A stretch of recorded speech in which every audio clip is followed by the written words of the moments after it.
आज का बाइबल का वचन प्रेरित चरित्र अध्याय 10 वचन 34 और 37 से 43। दूसरा वचन संत पौलुस का कोलोसियों के नाम पत्र अध्याय 3 वचन 1 से 4। और आज का सुसमाचार सन यूहन्ना के अनुसार अध्याय 20 वचन 1 से 9।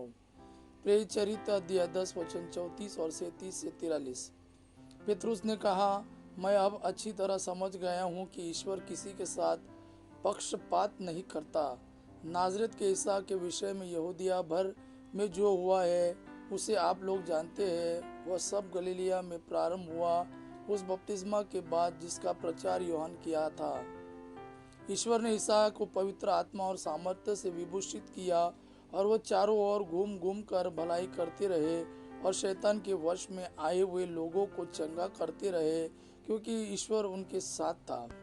उन्होंने जो कुछ यहूदिया देश और यरूशलेम में किया उसके साक्षी हम हैं।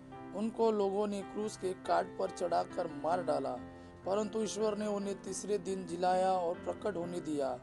सारी जनता के सामने नहीं, बल्कि उन साक्षियों के सामने जिन्हें ईश्वर ने पहले ही से चुन लिया था। वे साक्षी हम हैं।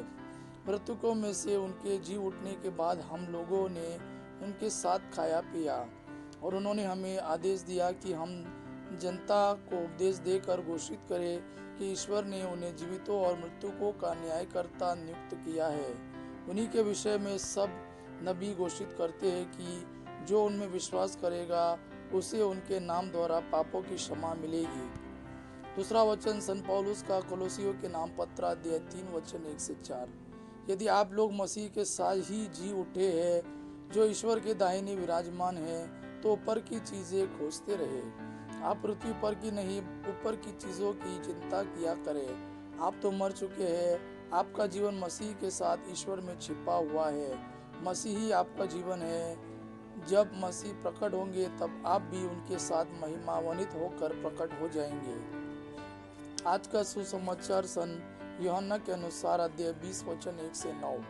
मरियम मगदलेना सप्ताह के प्रथम दिन तड़के मुंह अंधेरे ही कब्र के पास पहुंची। उसने देखा कि कब्र पर से पत्थर हटा दिया गया है। उसने सिमोन पेतरुस तथा उस दूसरे शिष्य के पास जिसे ईसा प्यार करते थे दौड़ती हुई आकर कहा, वे प्रभु को कब्र में से उठा ले गए हैं और हमें पता नहीं कि उन्होंने उनको कहाँ रखा है। पेतरुस और वह दूसरा शिष्य कब्र की ओर चल पड़े। वे दोनों साथ साथ दौड़े। दूसरा शिष्य पेतरुस को पिछेड़ कर पहले कब्र पर पहुंचा।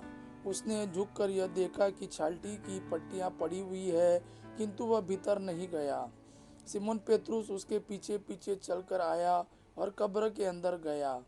उसने देखा कि पट्टियां पड़ी हुई है और ईसा के सिर पर जो अंगोछा बंधा था वो पट्टियों के साथ नहीं, बल्कि दूसरी जगह तय किया हुआ अलग पड़ा हुआ है।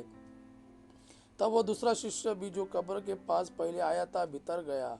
उसने देखा और विश्वास किया, क्योंकि वह अब तक धर्म ग्रंथ का वह लेख नहीं समझ पाए थे कि जिसके अनुसार उनका जी उठना अनिवार्य था। यह प्रभु का वाणी है। प्रभु को धन्यवाद। अब्बा पिता की महिमा और पुत्र यीशु का प्रेम आप पर सदा सर्वदा बना रहे। आमीन।